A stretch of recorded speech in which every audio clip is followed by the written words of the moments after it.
विद्यार्थियों, मैं डॉक्टर संजय सिन्हा लोक प्रशासन द्वितीय वर्ष के इस कक्षा में आपका स्वागत करता हूं। हम अध्ययन कर रहे हैं अहस्ताक्षरवादी राज्य की विचारधारा के संदर्भ में। हमने इसके अर्थ को समझा है, हमने उन तर्कों को भी देखा जिसके आधार पर अहस्ताक्षरवादी राज्य की अवधारणा का विकास किया गया। अब हम आज के इस वीडियो में इसके समापन भाग में जो अध्ययन करने जा रहे हैं वह है अहस्ताक्षरवादी राज्य के क्या कार्य होते हैं। जैसा मैंने पहले भी बताया था, अहस्ताक्षरवादी राज्य जो है वह एक ऐसे राज्य की मांग करता है। इस विचारधारा के जो समर्थक हैं ऐसे राज्य की मांग करते हैं जो नागरिक जीवन में न्यूनतम शासन करे। वे इसको आवश्यक बुराई के रूप में देखते हैं। जैसा मैंने आपको पहले बताया था कि आवश्यक इसलिए मानते हैं कि कुछ प्रमुख कार्य हैं जिसको केवल राज्य ही संपादित कर सकता है, जैसे कि बाह्य आक्रमणों से नागरिक जीवन की सुरक्षा, यानी राष्ट्र की सुरक्षा के लिए सेना राज्य के पास होती है और राज्य अपने सैनिकों की सहायता से बाह्य आक्रमणों से नागरिक जीवन की सुरक्षा प्रदान करता है। यह अत्यंत आवश्यक कार्य है क्योंकि इसके बिना किसी राष्ट्र की संप्रभुता सुनिश्चित नहीं की जा सकती। इसलिए अहस्ताक्षरवादी विचारधारा के समर्थक राज्य के तीन ही प्रमुख कार्य बताते हैं। एक तो बाह्य आक्रमणों से देश की सुरक्षा, दूसरा आंतरिक शांति और व्यवस्था बनाए रखना। इसका अर्थ यह हुआ कि व्यक्तियों के मध्य जो झगड़े होते हैं उनका जो है समाधान करना, जिन मुद्दों के ऊपर संघर्ष हुआ है उन मुद्दों का समाधान करना और कानून व्यवस्था बनाए रखना। और तीसरा जो महत्वपूर्ण दायित्व अहस्ताक्षरवादी राज्य को सौंपा गया है वह है नागरिकों के मध्य वैध समझौतों को लागू करना। तो ये तीन प्रमुख कार्य अहस्ताक्षरवादी राज्य के माने जाते हैं और इससे यह स्पष्ट है कि यह एक आप इसे कह सकते हैं पुलिस राज्य के साथ इसकी तुलना कर सकते हैं। पुलिस राज्य से तात्पर्य ऐसा राज्य जो विकास संबंधी कार्यों की अपेक्षा केवल व्यवस्था को बनाए रखने में रुचि रखता है, यानी राज्य की जो कार्य की सीमाएं हैं वह केवल यथास्थिति को बनाए रखने के लिए ही माने उसकी जो सीमा है वह यथास्थिति बनाए रखने तक ही सीमित होती है। और यथास्थिति से तात्पर्य ये हुआ कि भाई जो राष्ट्र है, जो समाज है, उसको बनाए रखना। अब उसके विकास संबंधी जो चर्चाएं हैं उन चर्चाओं की इसमें बात नहीं होती है। जैसे सामान्यतः हम राज्य से अपेक्षा करते हैं कि राज्य जो है नागरिक जीवन को बेहतर बनाने के लिए सामाजिक आर्थिक क्रियाएं करे। यहाँ पर ठीक विपरीत यह अपेक्षा की जाती है क्योंकि राज्य जो था वह कुछ अधिक ही नियंत्रण कर रहा था। इस विचारधारा का जब उद्भव हुआ था तो हमने देखा कि वह लोकतंत्र नहीं था, उस वक्त राजतंत्र था और राजतंत्र में जो राज्य प्रमुख था, वंशानुगत जो शासक था, वह अपने व्यक्तिगत महत्वाकांक्षाओं और उद्देश्यों को ध्यान में रखकर ही राज्य के नीतियों का निर्धारण करता था। तो इस प्रकार से आप ये देखिए कि वो जो परिस्थितियाँ थी उसके विरोध में अहस्ताक्षरवादी राज्य की अवधारणा का उदय हुआ था और वो विचारक यह चाहते थे, इस विचारधारा के समर्थक यह चाहते थे कि राज्य नागरिक जीवन में न्यूनतम हस्तक्षेप करे, विशेषकर आर्थिक क्रियाओं में व्यक्तियों को अकेला छोड़ दिया जाए। व्यक्ति अपने हितों को अच्छे से समझता है, क्या भला और क्या बुरा है वो अपने हित की व्याख्या स्वयं कर सकता है। उसे तो केवल आप पूर्ण स्वतंत्रता दे दीजिए, वो जो जी चाहे वो करे, यानी राज्य को उनकी आर्थिक जीवन में हस्तक्षेप नहीं करना चाहिए। और इसलिए परंतु उन्होंने राज्य की जो आवश्यकता है उसको बनाए रखा। यह नहीं कि राज्य का उन्होंने निषेध नहीं किया, विरोध नहीं किया, जैसा कि हम मार्क्सवादी विचारधारा में पाते हैं। तो उन्होंने ये तीन प्रमुख कार्य, बाह्य आक्रमणों से सुरक्षा, आंतरिक शांति व्यवस्था बनाए रखना तथा वैध समझौतों को लागू करना, ये तीन प्रमुख कार्य ही राज्य के लिए आवश्यक बताएं और बाकी सामाजिक और आर्थिक क्षेत्रों में राज्य की किसी भी प्रकार के हस्तक्षेप का उन्होंने विरोध किया। इसलिए हम इसे यथास्थितिवादी राज्य या पुलिस राज्य भी कहते हैं। आगे देखें, अहस्तक्षेपवादी राज्य की यह जो विचारधारा है, इसके पक्ष में अनेक तर्क स्थापित किए गए। पहला तर्क यह था जो नैतिक आधार पर स्थापित किया गया। इसमें यह तर्क प्रस्तुत किया गया कि व्यक्ति जो है वह अपने स्वभाव और प्रकृति के अनुसार ही कार्यों का चयन करता है। लेकिन उस समय जिस वक्त यह विचारधारा का उदय हुआ था, तो सामान्यतः यह धारणा थी कि राज्य को यह अधिकार है कि कौन सा व्यक्ति क्या कार्य करे, उसका वह निर्धारण करता था। यानी राज्य को यह अधिकार होता था कि वह व्यक्तियों के मध्य भेदभाव करता था और उनके कार्यों का आवंटन भी करता था। इस क्षेत्र में आप प्लेटो का द रिपब्लिक जब पढ़ेंगे, या यदि आपने पढ़ा होगा तो आपने जाना होगा, उसने व्यक्ति के प्रकृति को 3 गुणों के आधार पर विभाजित किया था या वर्गीकृत किया था। तो वे लोग जो ज्ञान की तरफ आकृष्ट होते हैं, यानी जिन्हें सत्य को जानने की इच्छा होती है, ऐसे लोगों को उसने शासन कार्यों के लिए उपयुक्त माना था। और जिनमें साहस की प्रबलता होती है, यानी जिनमें साहस का गुण प्रबल होता है, ऐसे व्यक्तियों को उसने सैनिक कार्यों के लिए उपयुक्त माना था।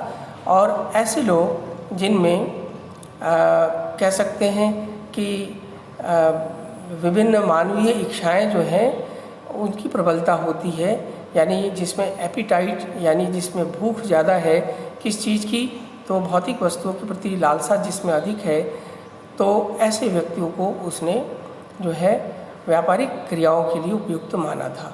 तो अर्थ यह है कि प्लेटो के इस विचार का बड़ा असर था उस वक्त के राजतंत्र पे।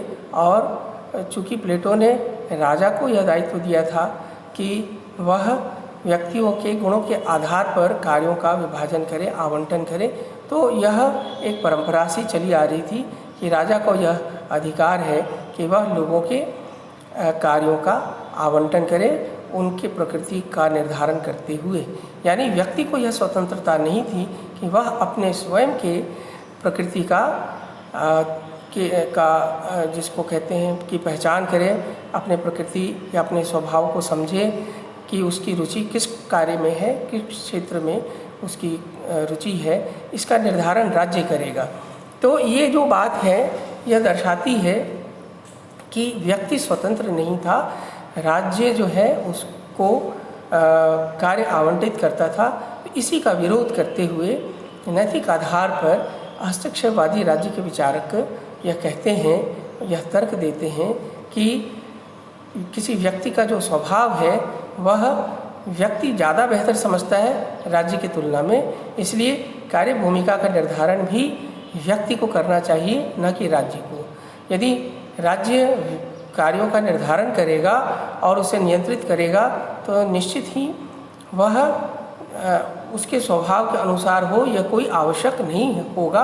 और ऐसे में व्यक्ति अपने कार्य को पूरी तन्मयता से, रुचि से संपादित नहीं कर पाएगा और न ही उसमें रचनात्मकता का समावेश हो पाएगा। यानी न तो वह रचनात्मक होगा और न ही वह कार्य में रुचि रखेगा, क्योंकि उसके स्वभाव का परीक्षण राज्य ने किया और राज्य से गलती भी हो सकती है व्यक्ति के स्वभाव को समझने में।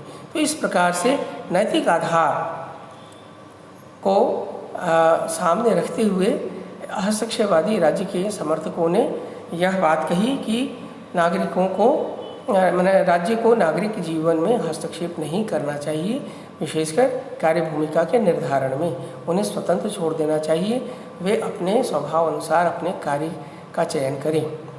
तो दूसरा जो तर्क दिया गया इसी क्रम में वह था वैज्ञानिक तर्क, वैज्ञानिक आधार पर। तो वैज्ञानिक आधार पे आपने नाम सुना होगा चार्ल्स डार्विन का, जिन्होंने थियोरी ऑफ नेचुरल सिलेक्शन यानी प्राकृतिक वर्ण का सिद्धांत को स्थापित किया था।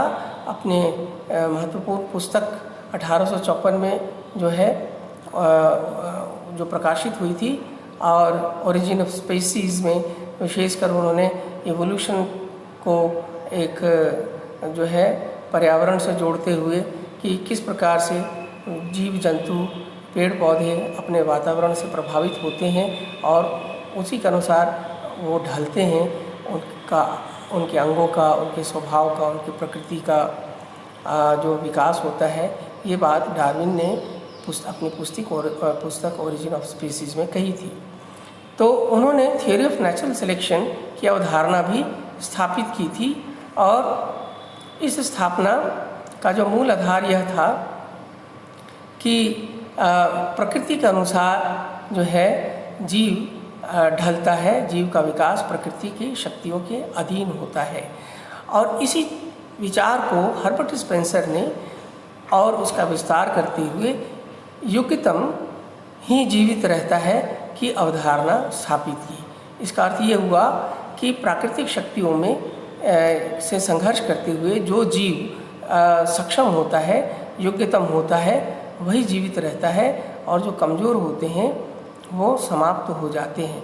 यानी जो प्रकृति का सिद्धांत यह कहता है कि जो सक्षम होगा वह जीवित रहेगा, जो कमज़ोर होगा वह व्यवस्था से बाहर हो जाएगा।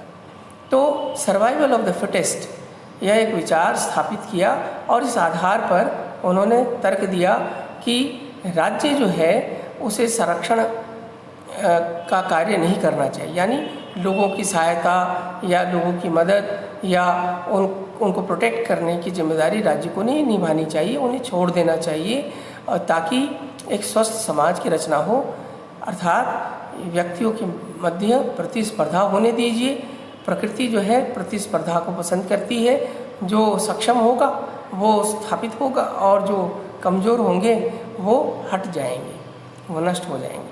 तो श्रेष्ठ समाज की रचना का जो आधार है वह है प्रतिस्पर्धा, और इस प्रकार से उन्होंने प्राकृतिक जो सिद्धांत है या नियम है उसको प्रमुखता देते हुए अपने अहस्यक्षवादी राज्य के समर्थन में उन्होंने तर्क प्रस्तुत किया कि जिस प्रकार प्रकृति का जो नियम है कि जो श्रेष्ठ होगा वो जीवित रहेगा, उसी नियम को समाज की रचना के संदर्भ में भी देखा जाना चाहिए, और इस प्रकार राज्य को नागरिक जीवन में कम से कम हस्तक्षेप करना चाहिए और उन्हें आपस में प्रतिस्पर्धा करने देना चाहिए।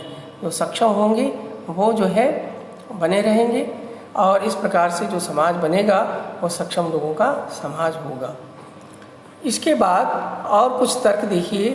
एक तर्क है ऐतिहासिक जो घटनाओं के आधार पर उन्होंने तर्क दिया कि हम इतिहास को उठाकर देखें तो राज्य जो है एक अयोग्य व्यक्तियों की संस्था है। अयोग्य व्यक्तियों की संस्था से तात्पर्य कि जो लोग होते हैं वो श्रेष्ठ व्यक्ति नहीं होते। प्लेटो ने भी अपने पुस्तक में द रिपब्लिक में ये बात कही थी, और उसकी उनके जो प्लेटो के जो विचार हैं वह विचार इसी बात पर आधारित है कि उस वक्त के जो यूनान में जो व्यवस्था थी, जिस प्रकार से कुलीन तंत्र के लोगों को या कुलीन तंत्र का शासन व्यवस्था पर नियंत्रण हुआ करता था, तो वो उससे वो नफ़रत करते थे, उसे पसंद नहीं करते थे कि ये लोग जो हैं अयोग्य लोग होते हैं, ये भोग विलास और जो है ऐशो आराम की ज़िंदगी जीते हैं, इन्हें जनता के दुख दर्द की जरा भी परवाह नहीं होती, न ही इनको ज्ञान होता है, और ऐसे भ्रष्ट लोगों के सत्ता में आने की वजह से जनता को तकलीफ़ें उठानी पड़ती है। तो जनता के दुखों का कारण जो है राज्य में भ्रष्ट लोगों का आना है।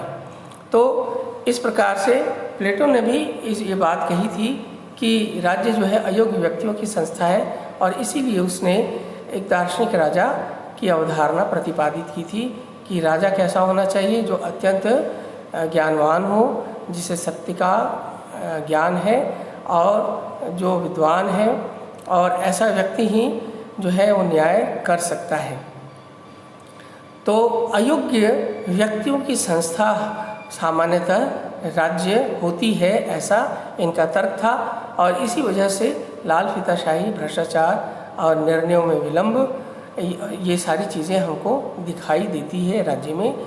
और कर्मचारियों में भी न तो प्रतिबद्धता होती है अपने कार्य को लेकर, न ही नागरिक कार्यों के लिए उनमें समर्पण का भाव होता है। तो इतिहास की घटनाओं के आधार पर प्लेटो और अन्य विचारकों ने भी यह बताया था कि राज्य एक अयोग्य संस्था है और इसीलिए राज्य के कार्य क्या होने चाहिए, सीमित कर देने चाहिए। तो ये एक महत्वपूर्ण तर्क हस्तक्षेपवादी राज्य के समर्थकों ने रखा।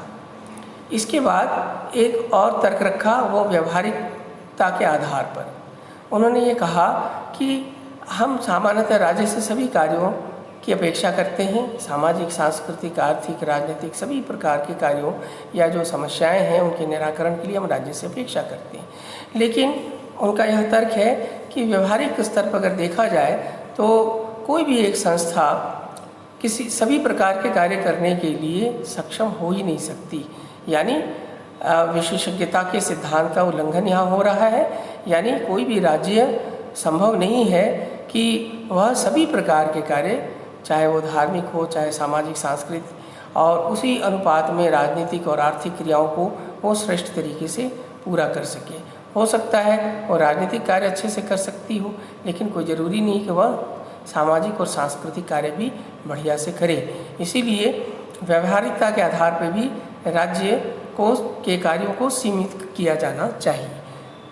इसके बाद हम देखें कि इस प्रकार हस्तक्षेपवादी जो राज्य है इसके पक्ष में हमको बहुत सारे तर्क देखने को मिले।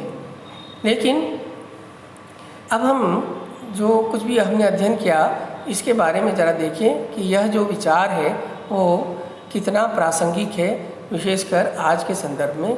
तो हम ये कह सकते हैं कि इसकी अगर हम इस विचारधारा की आलोचना करें तो कौन कौन से प्रमुख बिंदु होंगे जिस आधार पे हम इस विचारधारा की आलोचना कर सकते हैं। क्योंकि आप ये जानते हैं कि आज हम राज्य के बिना एक स्वस्थ जीवन की कामना या कल्पना नहीं कर सकते। एक अच्छे समाज और व्यक्ति के संपूर्ण विकास के लिए राज्य एक आवश्यक संस्था है।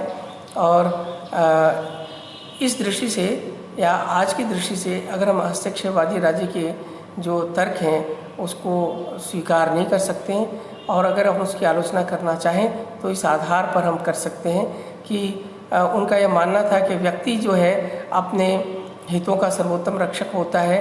तो यह बात भी सही नहीं है। व्यक्ति सदैव अपने हितों का सर्वोत्तम रक्षक नहीं होता। व्यक्ति की समाज में क्या भूमिका होनी चाहिए और राष्ट्र की दृष्टि से, समाज की दृष्टि से और स्वयं व्यक्ति की दृष्टि से कौन से कार्य करने चाहिए उसे, इसका निर्धारण व्यक्ति स्वयं नहीं कर सकता। इसका निर्धारण कोई बाह्य संस्था ही कर सकती है। और राज्य चूँकि संप्रभु संस्था है इसलिए यह अधिकार राज्य को होना चाहिए।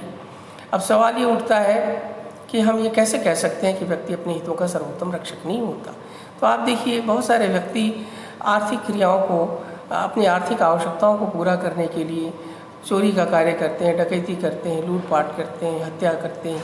तो ये वो जस्टिफाई कर सकते हैं कि भाई हम अपनी आवश्यकताओं को पूरा करने के लिए हम जैसा चाहें वैसा मार्ग अपना सकते हैं।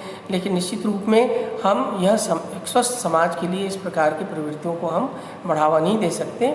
इसलिए और व्यक्ति किस प्रकार का कार्य करे जिससे कि वह एक बेहतर जीवन जी सके, उसकी क्या भूमिका हो, भूमिकाओं का निर्धारण कैसे किया जाना चाहिए और उसके लिए एक व्यक्तित्व का विकास कैसे होना चाहिए, ये एक व्यापक परिप्रेक्ष्य में केवल राज्य ही इसका निर्धारण कर सकता है।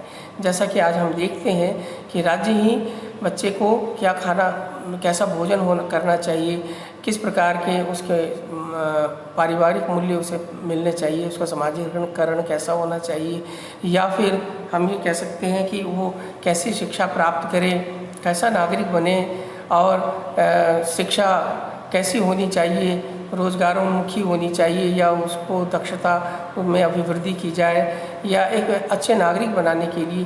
तो इन सारी चीज़ों के लिए राज्य बेहतर संस्था है, वो ये निर्धारित करती है कि शिक्षा कैसी होनी चाहिए। और एक व्यक्ति जो है इसका निर्धारण खासकर बाल्यकाल में वो नहीं कर सकता कि उसे किस प्रकार का अध्ययन करना चाहिए।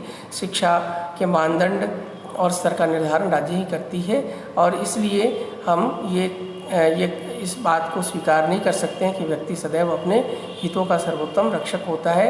व्यक्ति के हित का निर्धारण वस्तुतः राज्य द्वारा ही श्रेष्ठ तरीके से किया जा सकता है। दूसरी जो बात उनकी जो थी, यानी हस्तक्षेपवादियों की जो थी, वो यह था कि राज्य जो है वह लोगों का शोषण करती है, अत्यधिक हस्तक्षेप करके नागरिक जीवन की स्वतंत्रता का हनन करती है, और इस प्रकार नागरिक जीवन में जो दुख हैं और जो तकलीफ़ें हैं वो उनके अत्यधिक हस्तक्षेप की वजह से है। तो इस बात को भी स्वीकार नहीं किया जा सकता, क्योंकि वर्तमान में राज्य की जो अवधारणा है वो एक लोक कल्याणकारी राज्य की अवधारणा है, यानी राज्य का अस्तित्व लोगों के कल्याण के लिए हुआ है।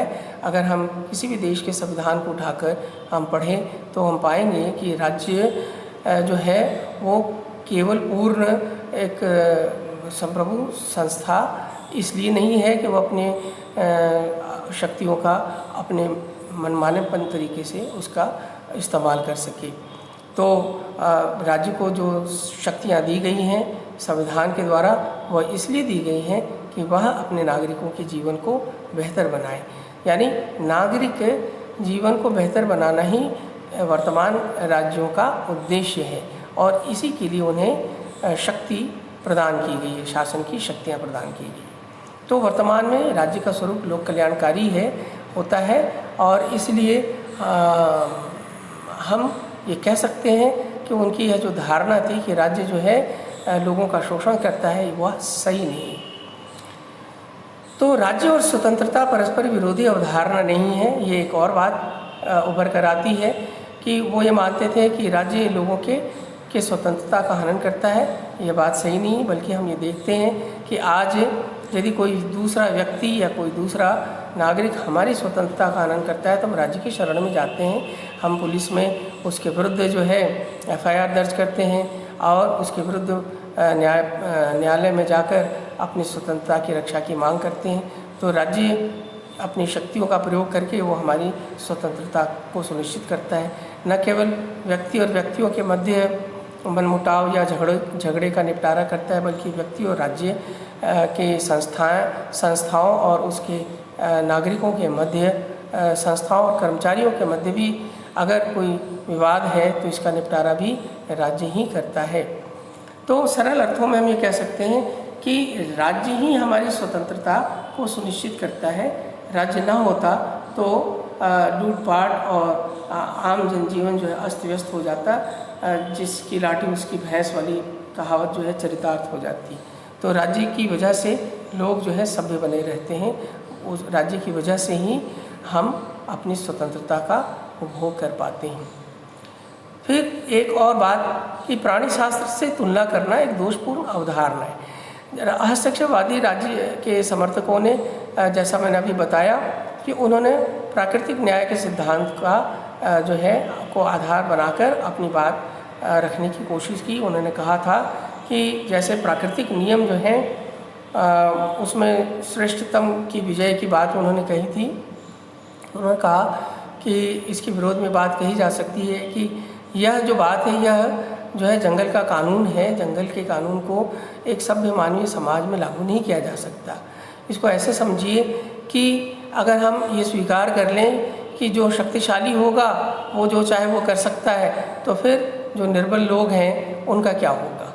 यानी जो बच्चे हैं, जो स्त्री हैं, महिलाएं हैं या वृद्ध लोग हैं, उनकी रक्षा कौन करेगा? क्या उनको जीवन का अधिकार नहीं होना चाहिए? तो मानवीय समाज में यानी मानवीय सभ्यताओं में या संस्कृतियों में इस प्रकार के विचार को हम स्वीकार नहीं कर सकते, जिसे हम कहते हैं जंगल का कानून। तो मानवीय सभ्यता में जंगल के कानून को स्वीकार नहीं किया जा सकता, इसलिए यह तर्क भी उनका दोषपूर्ण था। इस प्रकार हस्तक्षेपवादी राज्य की आलोचना की गई। अब हम संक्षेप में इस पूरे शीर्षक को देखें कि हस्तक्षेपवादी राज्य की जो अवधारणा हमने देखी, उसके पक्ष में बातें देखी, उसकी हमने आलोचना की। तो आखिरकार यह जो शीर्षक था, इस शीर्षक को पढ़ने से हमने क्या सीखा? हमने सीखा कि राज्य की कैसी भूमिका होनी चाहिए नागरिक जीवन में, ये एक विषय आरंभ से और वर्तमान तक ये एक अध्ययन का विषय रहा है कि आखिरकार राज्य की क्या सीमा होना चाहिए, वो किन किन मामलों में हस्तक्षेप करे और किन किन मामलों में वो हस्तक्षेप नहीं करे। यह जो चर्चा का विषय है, इस विषय के संदर्भ में हमने देखा कि आरंभ में यह विचार उभर कर आया था कि राज्य पृथ्वी पर ईश्वर का अवतार है, इसलिए राज्य जो कुछ भी करेगा वह नागरिक जीवन की बेहतरी के लिए करेगा। ऐसा हम दैवीय सिद्धांत के समर्थकों के द्वारा यह मत प्रतिपादित किया गया था। लेकिन हम कालांतर में देखते हैं कि राज्य की बढ़ती हुई जो एक तानाशाही प्रवृत्ति थी या राज्य की जो निरंकुश शक्ति थी, उसका विरोध शुरू हो गया, विशेषकर 1750 के दशक में। और यह वह दशक था जब यूरोप में पुनर्जागरण काल के जो मूल्य थे, उन मूल्यों को स्वीकार कर लिया गया था और व्यापार वाणिज्य की गतिविधियां बढ़ जाने से लोगों का सामर्थ्य भी बढ़ा था, ज्ञान विज्ञान की प्रगति हुई थी, तर्क जो है शास्त्र जो है वो स्थापित हो गया था। लोग कार्य कारण संबंधों के आधार पर हर घटना को परिभाषित और समझने की कोशिश कर रहे थे, उसकी व्याख्या कर रहे थे। ऐसे में उन्हें राज्य की असीमित शक्ति जो है वो पसंद नहीं आ रही थी और इसलिए उन्होंने विशेषकर आर्थिक क्षेत्र में राज्य के हस्तक्षेप का विरोध करना शुरू किया। और धीरे धीरे इसको हम ये देखते हैं कि हस्तक्षेपवादी राज्य की जो अवधारणा थी, लेसेस फेयर की जो अवधारणा थी कि राज्य को आर्थिक क्रियाओं में, सामाजिक, सांस्कृतिक, धार्मिक क्रियाओं में कम से कम हस्तक्षेप करना चाहिए, यह विचार बढ़ता चला गया और एक व्यक्तिवादी विचारधारा का उदय होता है। हम पाते हैं कि कालांतर में व्यक्तिवादी विचारधारा उभर कर आई और कमोबेश यह विचारधारा आज भी पूंजीवादी देशों में पाई जाती है, जहां हम देखते हैं कि बाजार की जो शक्तियां हैं वो क्या करती हैं, अर्थव्यवस्था का संचालन करती है। राज्य से केवल नियामकीय भूमिका निभाने की अपेक्षा की जाती है। ये बात पूंजीवादी अर्थव्यवस्था वाले देशों में हम आज भी पाते हैं। तो हम ये नहीं कह सकते हैं कि हस्तक्षेपवादी जो राज्य जो है कि जो बातें हैं वो पुरानी पड़ गई या उसका कोई अर्थ नहीं रहा, बल्कि हम आज के दौर में अधिकांश देशों में जहाँ समाजवादी या साम्यवादी विचारधारा का प्रभाव था, वहाँ भी ये विचारधारा, व्यक्तिवादी विचारधारा या आप कह सकते हैं उदारवादी लोकतंत्र की स्थापना हम देख रहे हैं कि यद्यपि शासन व्यवस्था लोकतांत्रिक तरीके से गठित की जाती है, लेकिन सरकारों से अपेक्षा की जाती है कि वह अर्थव्यवस्था का नियंत्रण स्वयं अपने हाथ में न ले ले, खासकर उन क्षेत्रों में जिसमें व्यक्ति स्वयं प्रयास करके कर सकता है।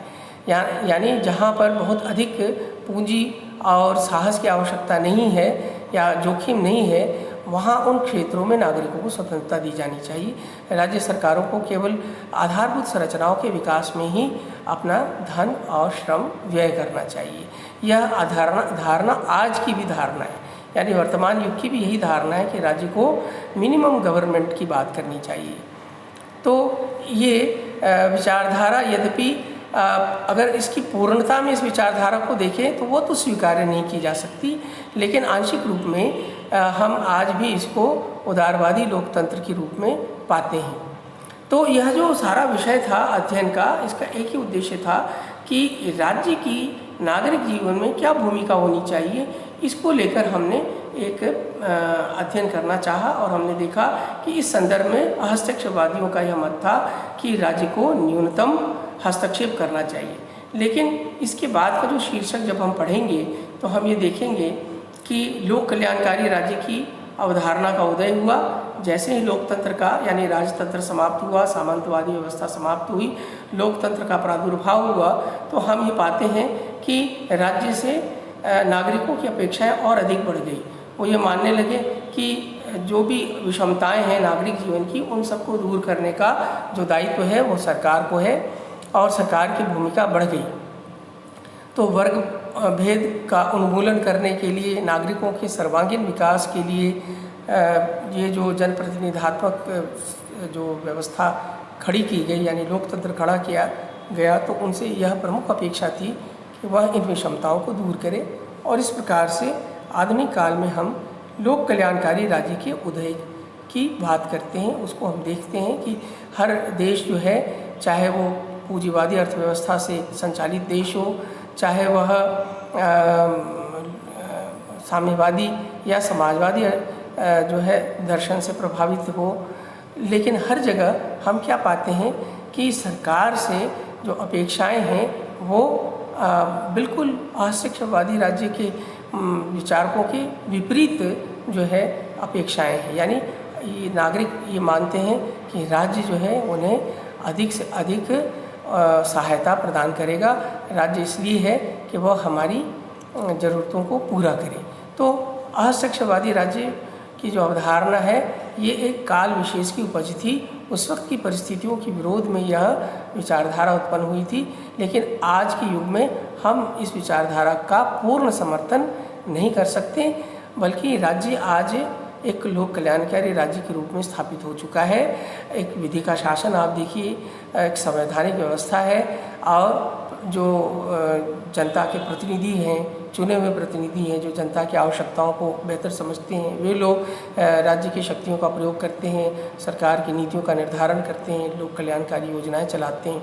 तो हम अपने जनप्रतिनिधियों से ये आशा करते हैं कि वो हमारे हित में सही निर्णय लें। तो और यदि वो नहीं ले पाते तो हम सरकारें भी बदल देते हैं। तो आज के युग में हम और अधिक राज्य की भूमिका की मांग करते हैं, इसलिए यह जो विचारधारा है यह अब अप्रासंगिक हो गई है।